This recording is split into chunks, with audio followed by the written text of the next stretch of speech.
Spring 1945, somewhere in the American Midwest. The war in Europe was ending, but for the women arriving here, the world as they knew it had already collapsed. A convoy of army trucks rumbled across the flat prairie toward a fenced compound. A prisoner of war camp, quiet except for the wind whistling through barbed wire.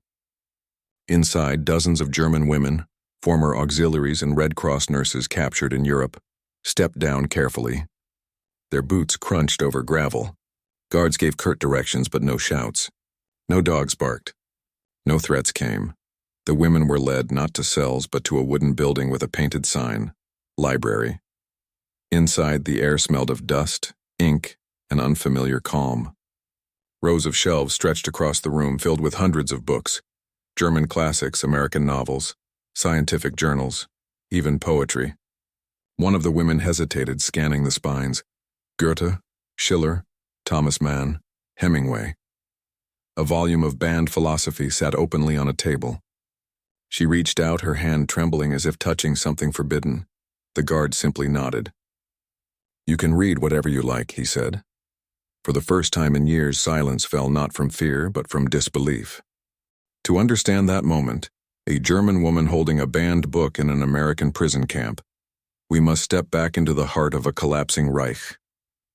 By 1944, Nazi Germany had perfected not only its machinery of war, but also its machinery of control.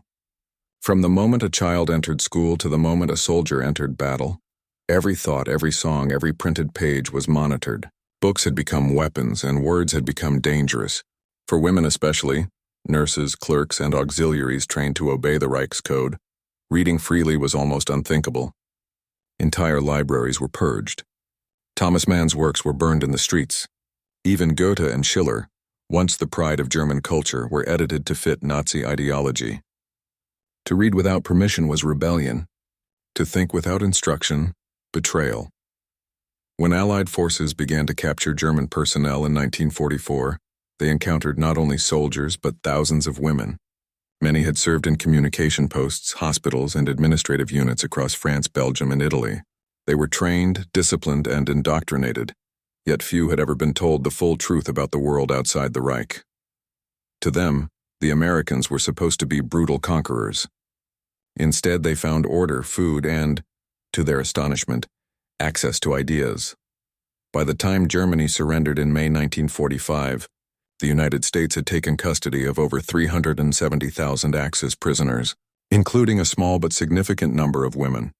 Most of these female prisoners were transferred from Europe to internment sites in Texas, Iowa, Oklahoma, and Wisconsin, though others remained in temporary holding facilities in France and Italy.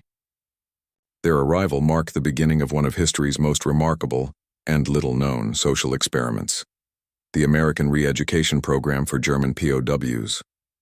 Unlike the Soviet camps, where fear ruled and brutality was constant, the Americans believed that the key to rebuilding post-war Germany lay not in punishment, but in rehabilitation, especially intellectual rehabilitation.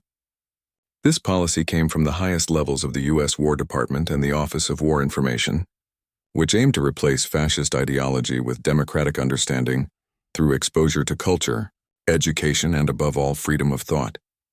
Inside the camps, libraries were among the first structures to be established. Managed by American officers and volunteer librarians, often from universities, these spaces were stocked with both English and German books. Some titles were censored for overt propaganda, but otherwise the collections were astonishingly broad. There were history texts, novels, religious works, even banned literature from Europe, all intended to challenge the limited worldview many Germans had grown up with. The effort wasn't about propaganda in the traditional sense. It was about contrast, letting truth speak for itself. To the women, the change was disorienting.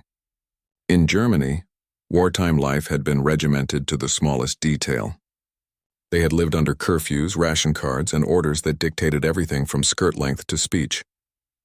In the camps, though discipline remained strict, there was also an unfamiliar sense of calm.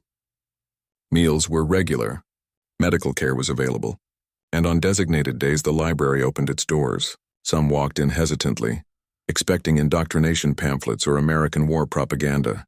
Instead, they found books written in their own language, many of them by authors the Nazis had condemned as traitors. The shock was cultural as much as it was intellectual. One former German Red Cross nurse, Helga Drexler, later recalled in a post-war interview, "I remember standing before a shelf and seeing Thomas Mann's The Magic Mountain. I had only heard his name whispered before the war. In Germany, we were told he was an enemy of the fatherland. But in America, I was told, you may read him. I did not know what to feel. Gratitude, shame, freedom. It was the first time I realized how much of my mind had belonged to someone else." For American authorities, this exposure was deliberate. Through literature and access to free expression, the goal was to demonstrate that strength did not require censorship, that democracy, unlike fascism, could survive disagreement. Officers in charge of camp education programs, such as Major Edward Davison, described the libraries as weapons of peace. Their mission was not to humiliate the prisoners, but to humanize them, to reintroduce them to curiosity. The women's camps became microcosms of this psychological transformation. In Camp Ruston, Louisiana, for example, the POW library contained over 10,000 volumes, including works by German philosophers like Kant and Nietzsche, as well as American authors such as Mark Twain and John Steinbeck. Prisoners were encouraged to organize book clubs and discussion groups. Some of the women, initially defensive, began translating passages, debating characters, and even writing essays. They were stunned by the realization that no one would punish them for disagreement. For the first time in their lives, thought was not a crime. This intellectual awakening carried emotional weight. Reading became an act of recovery, a way to reclaim parts of their identity that propaganda had erased. One report from Camp McCoy, Wisconsin, notes that several German women began requesting poetry books. They copied verses into small notebooks, sometimes sharing them with American guards.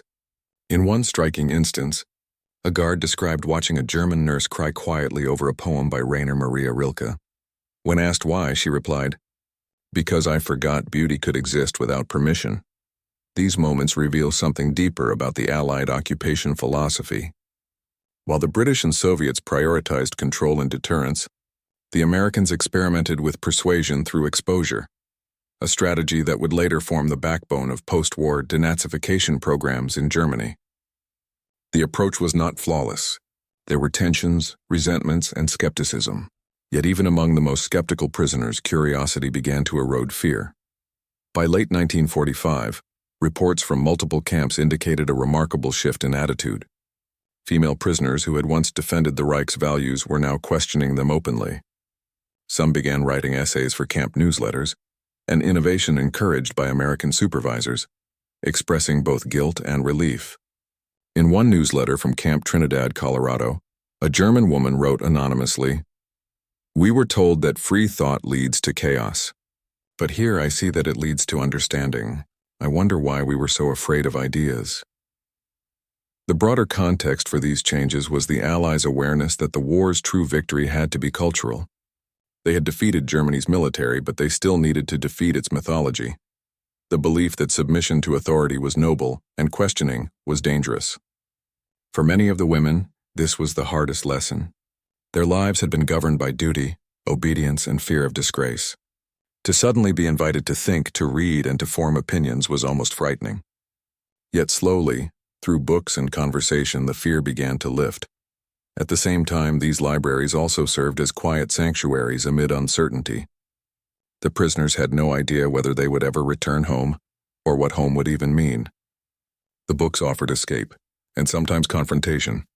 They read about democracy, about art, about lives untouched by total war. The very act of reading became a form of therapy. American camp officials later described the women's library sessions as the most peaceful hours in captivity. But outside the camp fences, the world was anything but peaceful. Germany lay in ruins, its cities burned, its population starving. News of the Holocaust's full scale was beginning to reach even the most isolated prisoners. Many women were shaken, some openly disbelieving, others haunted by guilt. Reading for them became a bridge, a way to understand how their nation had fallen so far. They encountered writings that described tolerance, justice, and freedom, ideas that had been buried under years of propaganda. And though they could not yet admit it aloud, many began to wonder what kind of Germany might exist if such ideas had not been silenced. As 1946 approached, the American Re-Education Initiative expanded. The Information and Education Division distributed pamphlets on democratic institutions, human rights, and free press. Lectures were introduced, often taught by American women, nurses, teachers, and librarians, who became unexpected ambassadors of liberty. The female POWs, who had once been symbols of Hitler's ideal of obedience, now sat quietly in class, taking notes on subjects that had once been forbidden. Women's equality, civic rights, and free speech they were discovering in real time. The power of permission, the permission to think. And it was that discovery, not the defeat of their army, that truly ended the war for them. The first steps toward transformation had begun inside those quiet wooden libraries, where banned books lined the shelves and silence gave way to wonder. But as the days grew longer and the camp gates eventually opened, the true test of what they had learned was still to come, in the world beyond the fences. The first signs of transformation were not shouted or declared. They appeared quietly, in gestures too small for official reports to capture. In the mornings, when the American guards opened the camp gates for work details, the German women no longer avoided eye contact. Some even smiled back uncertainly. What had begun as curiosity in the library was evolving into something more profound, a recognition that dignity could exist without domination. That respect did not require fear. The Americans, many of them barely older than the prisoners, had not been trained for ideological reformation. They were farm boys, students, and nurses who carried their country's values more through example than through doctrine. They treated the women with an evenness that confused them. To the Germans, who had been taught to see their captors as crude or vengeful, the Americans' casual kindness seemed impossible. One POW later recalled, "They gave us food, they laughed, they never shouted. It was as if they did not know we were the enemy." This quiet humanity was more subversive than any pamphlet. It began to dismantle years of conditioning that had painted democracy as chaos and mercy as weakness. Inside the camp, small communities began to form. The women created study circles, teaching one another English with books borrowed from the library. They read aloud, practicing new words like freedom, choice, responsibility. These were not abstract ideas anymore. They were daily realities, reinforced by the fairness with which the camp was run. No secret police, no informants, no arbitrary punishments. Rules existed, but they were predictable, based on order, not terror. That predictability gave rise to a fragile sense of trust. The camp's education officers, many of them American women, became central figures in this transformation. They held discussions on literature, music, and world history, often using books that had been banned in Nazi Germany. During one session, an American librarian named Mildred Harper brought a stack of German novels confiscated from a university library in Cologne.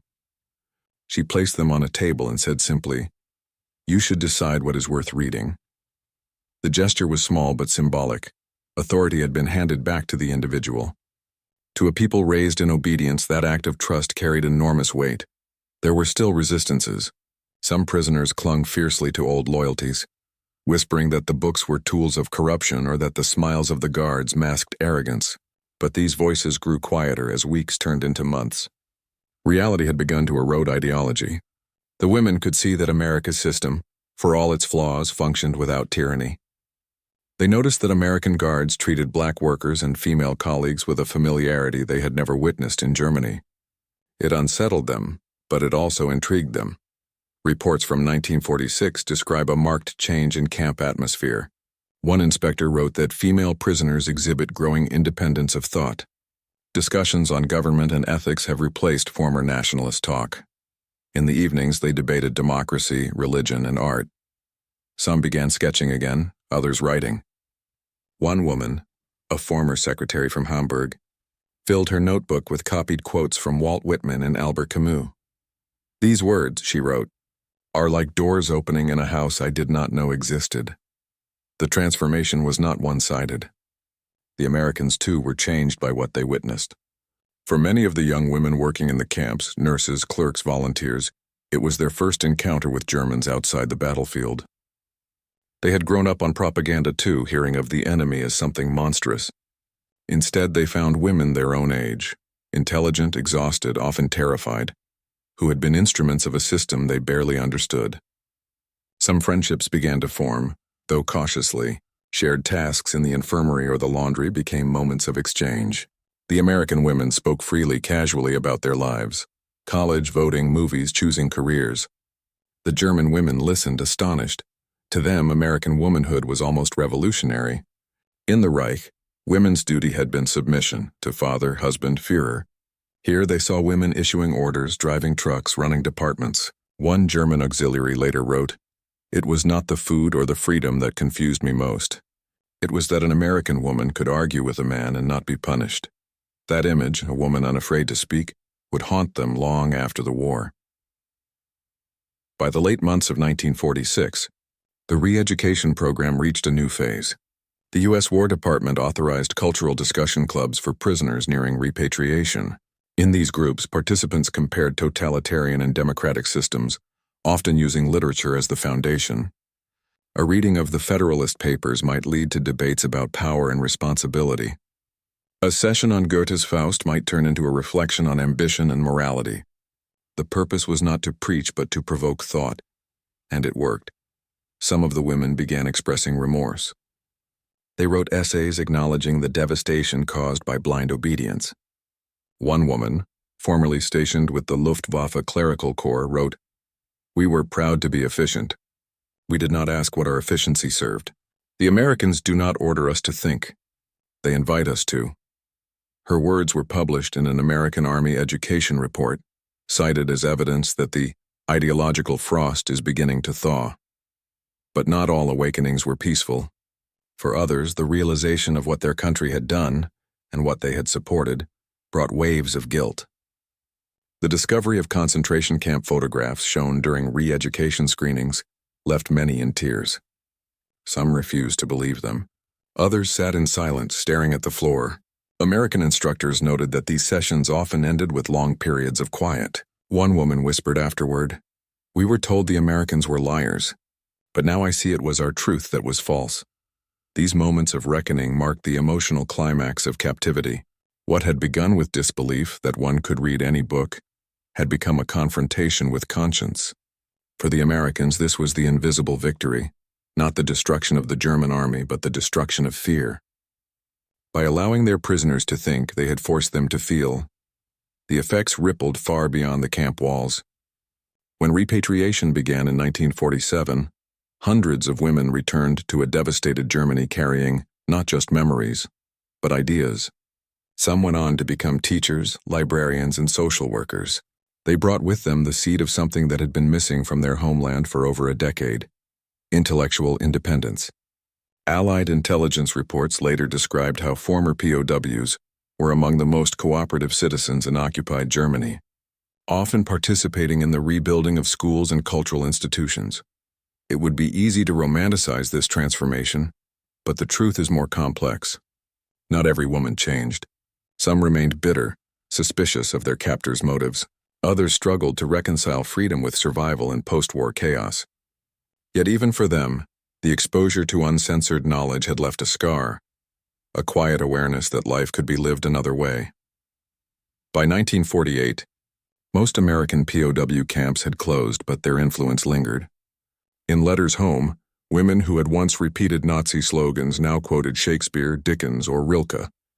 They had discovered a language that belonged to everyone, not just to a nation. One former nurse wrote to an American librarian, "You did not tell us what to believe. You only gave us books, but it was enough." What had happened in those quiet wooden libraries was more than an educational experiment. It was a cultural miracle. In a world still reeling from hate, the simple act of reading freely had restored something humanity had almost lost: trust in thought itself. And that trust, fragile, slow, hard-earned, would become the foundation of Germany's rebirth in the decades to come. By the time the last transport departed for Europe, the camp shelves stood half empty, their books worn and marked with penciled notes in 2 languages. The guards watched silently as the women boarded the trucks, clutching small parcels, sometimes a borrowed novel, sometimes just a torn page folded into a pocket. The war was over. The learning had only begun. The turning point came not with gunfire or orders, but with silence, the kind that follows revelation. In the summer of 1946, The American re-education programs reached their height. Camp libraries overflowed with returned and recirculated books. Lectures and film screenings drew hundreds of prisoners.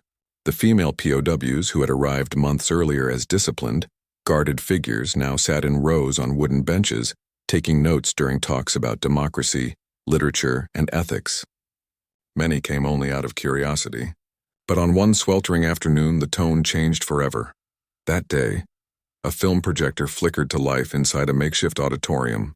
The screen showed scenes from Buchenwald, Dachau, and Bergen-Belsen, raw, unfiltered footage captured by Allied soldiers after liberation. American instructors did not speak. They let the images speak. Emaciated bodies, open pits, the collapse of an ideology exposed in full light.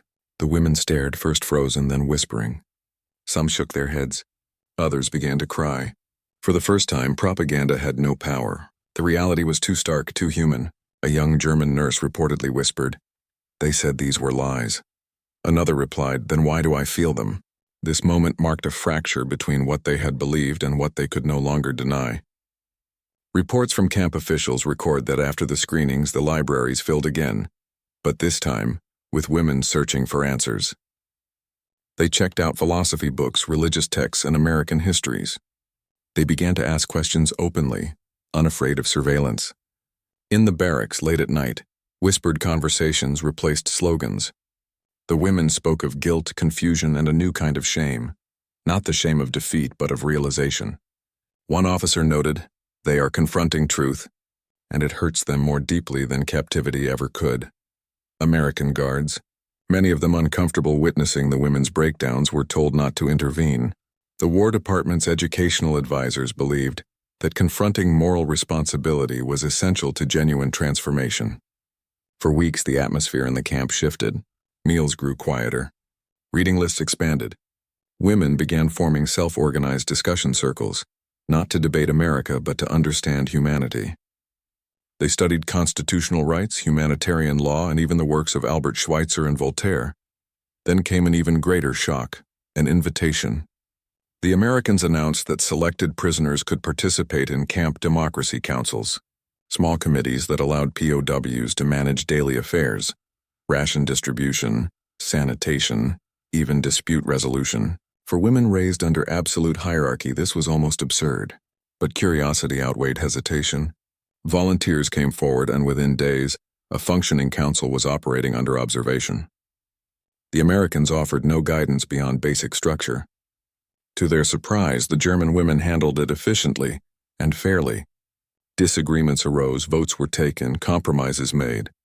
It was their first experience of power, not given by command but earned by consensus. That council became a quiet revolution. It dismantled the illusion that order required oppression. Freedom, they learned, could coexist with discipline. One report from Camp Algona, Iowa, described a striking scene. The prisoners requested that new rules be posted publicly, so all could question and understand them. To American observers, it was a small administrative note, but to the women, it symbolized something enormous. The idea that authority could be transparent, accountable, shared. The effects rippled outward. In literacy classes, women began teaching one another, not just German to English, but ethics through debate. They used American novels to discuss morality, reading Steinbeck's The Grapes of Wrath as an allegory for compassion. Some wrote their reflections in journals that would later be collected by the U.S. Army Education Division. One entry read, "I never knew that freedom meant the right to doubt. We feared doubt like sin. Now it feels like air."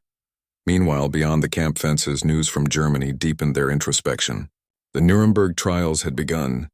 The radio broadcasts carried fragments of testimonies and verdicts. The names Göring, Hess, Speer echoed through the camp like distant ghosts of obedience. The women listened in stunned silence as the crimes of their former leaders unfolded. For some, the shame was unbearable. Others clung to disbelief, whispering that the Allies exaggerated. But the evidence mounted. Soon disbelief gave way to sorrow. One afternoon, after a broadcast of the trial's verdicts, an American instructor found a handwritten sign tacked to the camp library door. It read simply, "We must learn again what it means to be human." No one claimed authorship, but the sentiment was shared by many. What followed was perhaps the most intimate stage of re-education, personal reconciliation. The women began writing letters home, though most of them had no idea whether their families still lived. Those letters reveal a tone of humility and longing. They wrote not about revenge or hardship, but about what they had discovered in captivity.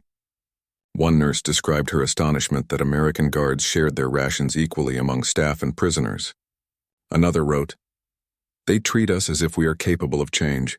I do not know if I deserve it, but I want to prove them right." That moral awakening did not erase guilt. It sharpened it, but it also restored agency. In one camp, women requested to volunteer for tasks aiding displaced persons, sewing clothes and sorting supplies for European refugees. Their labor was symbolic, former servants of a regime now serving those it had harmed. American officers approved, noting that such work encourages moral rehabilitation. The most transformative encounters, however, occurred between women. The American female instructors, teachers, nurses, librarians, represented a version of womanhood the prisoners had never imagined possible. Independent, assertive, unashamed. They spoke casually about politics, education, and ambition. They discussed voting rights and employment opportunities. Some had served overseas without chaperones or permission from husbands, an idea that stunned the German women. They had been taught that their purpose was obedience. Yet here stood women whose authority came from competence, not submission. One camp administrator wrote, "The German women stare at their American counterparts not with envy, but disbelief. They are seeing a future they were told could never exist." These interactions left lasting impressions. A prisoner named Lotte Baumann, formerly a typist for the Luftwaffe, recalled, "I asked one of the American women why she was not afraid to speak so freely. She said, 'Because that is what freedom is for.' That answer never left me." As months passed, a subtle shift occurred even in the physical atmosphere of the camp. The fences were the same, the routines unchanged, yet the tension had lessened. The women walked taller, their expressions less guarded. They still wore prisoner uniforms, but the air of submission was gone. Freedom of mind had begun to precede freedom of body.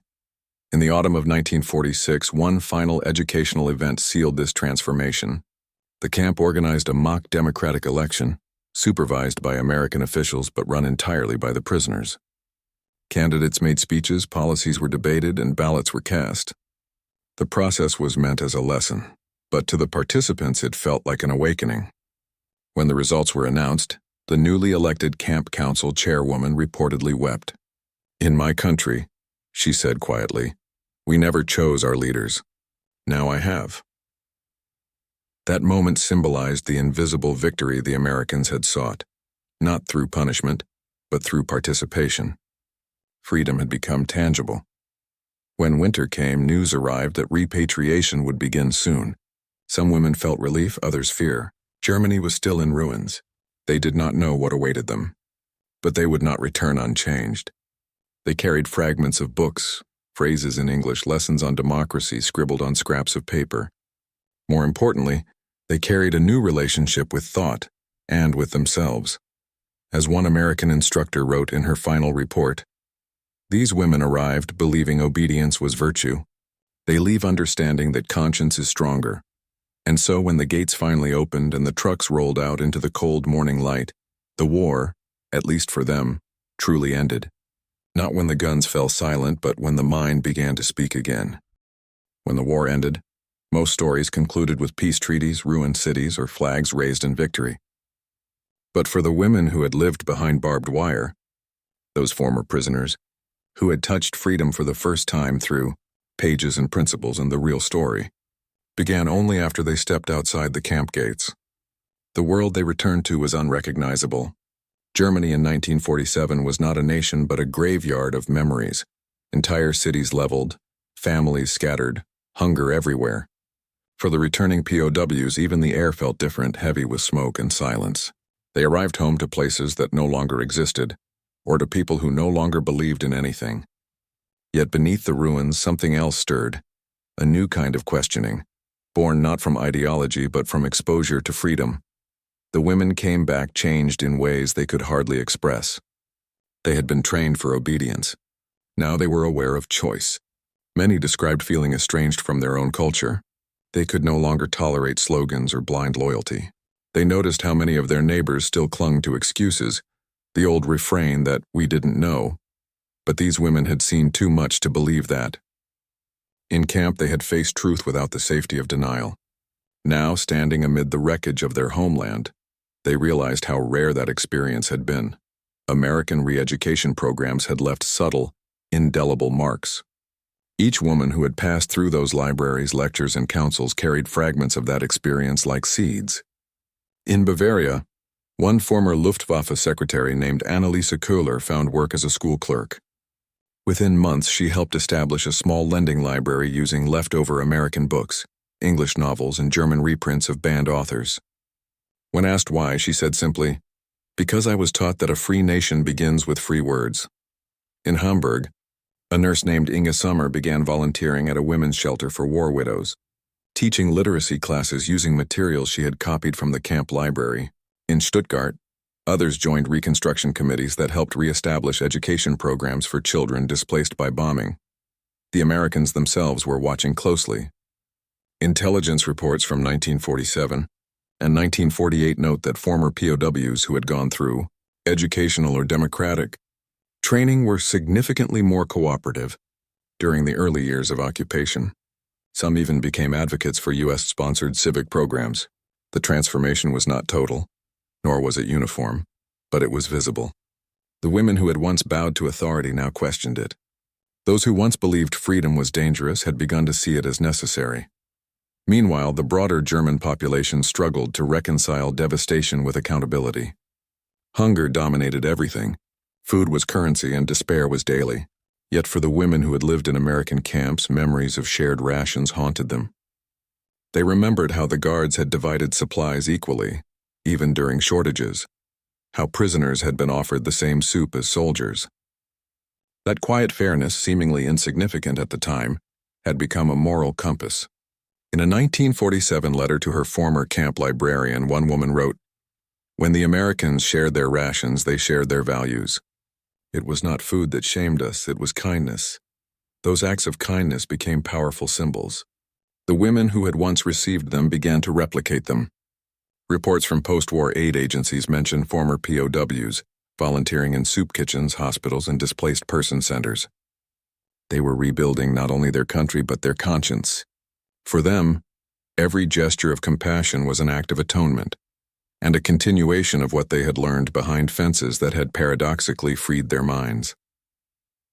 Psychologically, though reintegration was difficult, families often greeted the returning women with suspicion or resentment. Some were accused of being Americanized, a dangerous label in a nation still struggling with pride and humiliation. Others were mocked for speaking about freedom, democracy, or equality. To many Germans still bound by old hierarchies, such ideas seemed naive or treacherous. But the women persisted quietly. They had learned in captivity that change began in thought, not proclamation. In their private writings, many preserved in post-war archives, the tone is remarkably consistent. Gratitude, guilt, and reflection mingle like overlapping scars. One entry from a 1948 journal reads, "I saw freedom before I deserved it. Now it is my task to earn it." Another wrote, "We thought the Americans wanted to humiliate us. Instead, they gave us back our humanity." For the U.S. Army, these quiet transformations validated a controversial experiment. The re-education program, initially criticized for being too lenient, had achieved results beyond expectation. By allowing prisoners, especially women, to engage with books, debate, and democratic process, the Americans had nurtured what one report called a cultural immunity to totalitarianism. This became a foundation for the later Marshall Plan and the establishment of West Germany as a democratic ally. The seeds planted in camp libraries and discussion halls would, within a decade, bloom into classrooms, newsrooms, and women's associations advocating for civic responsibility and equality. One of the most profound effects appeared in the realm of education. Female ex-POWs became some of the earliest post-war educators to embrace democratic teaching methods. They rejected rote memorization and authoritarian discipline in favor of dialogue and critical thinking, concepts they had learned under American supervision. In the early 1950s, Several such women joined Germany's emerging women's rights movement, helping to challenge the remnants of Nazi gender ideology that still lingered in households and workplaces. Culturally, the change was visible too. Literature that had been forbidden, Kafka, Mann, Brecht, began reappearing in public libraries and classrooms. Many of these works were reintroduced by individuals who had first encountered them while imprisoned. The act of reading, once a form of resistance, had become a cornerstone of reconstruction. German women, especially those shaped by captivity, helped reestablish a literary and moral conscience that war had nearly erased. For the Americans who had run those camps, it was an outcome few could have predicted. The goal had been pragmatic, to prevent the resurgence of militarism. Yet what emerged was something far more enduring: empathy built from exposure.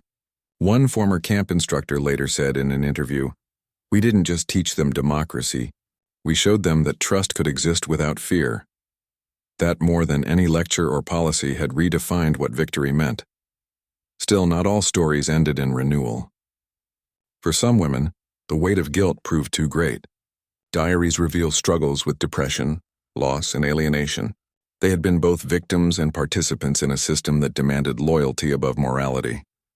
Living in a defeated, divided nation, they found that freedom came with an unbearable mirror, the one that reflected complicity. A few retreated into silence, unwilling to discuss the past, yet even their silence was different now, not submission but introspection. They had learned that truth could not be erased simply by refusing to speak it. By the late 1940s, the American camps had been dismantled, the fences torn down, the books dispersed.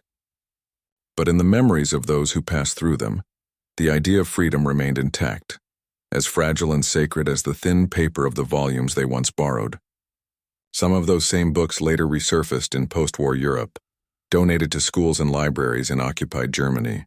Their pages bore pencil marks, underlined phrases, and small signatures in 2 languages, ghosts of conversations that had changed minds. The legacy of those experiences extended far beyond personal transformation. They became part of the moral architecture of post-war Europe. The same women who had been indoctrinated by dictatorship became quiet architects of democracy. Their understanding of freedom was not theoretical. It was lived, earned, and deeply felt. They had seen how easily minds could be enslaved, and how power could disguise itself as virtue. That memory became their defense against repetition. In one of the final camp reports filed by the U.S. War Department, an education officer summarized it with rare simplicity. "When a woman learns she can read without fear, a nation learns it can live without tyranny." It was a line that never appeared in headlines, yet it captured the essence of what had been achieved through patience rather than force. The aftermath of war is rarely gentle, but among its ruins, the quiet courage of understanding, of allowing light into forbidden places, can rebuild more than cities. It can rebuild souls. These women, once captives of ideology, had become witnesses of awakening. Their freedom had not been given to them by armies but by ideas. And from those ideas the world would learn a truth that no battlefield could teach, that victory is not in conquest but in conscience. The end of war did not come with fanfare for them.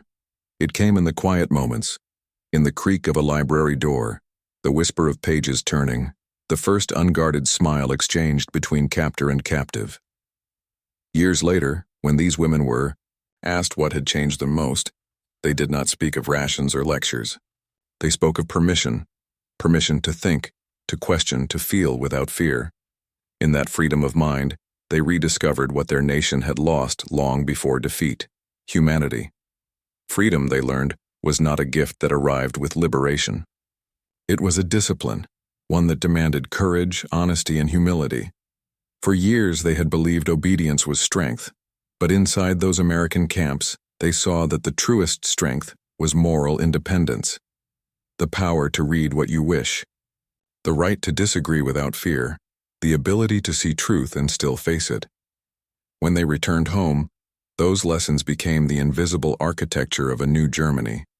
Not the kind rebuilt by brick and steel, but one reconstructed from thought, from conscience. The same women who once served a system that silenced them would raise children who grew up reading freely, questioning authority, voting without fear. That quiet inheritance, born behind fences, became the foundation of democracy's survival. History often remembers the wars won by armies, but it forgets the wars won by ideas, the invisible victories fought in classrooms, libraries, and human hearts. In the end, the story of those women is not one of defeat or redemption, but of awakening. Their captors had taken their freedom, only to return it in a form far stronger, the kind that no regime could ever again destroy. And in the fading echoes of that war, among ruins and rebuilt streets, their story endures. A reminder that, even after the darkest years, the light of thought, once rekindled, can outlast any empire.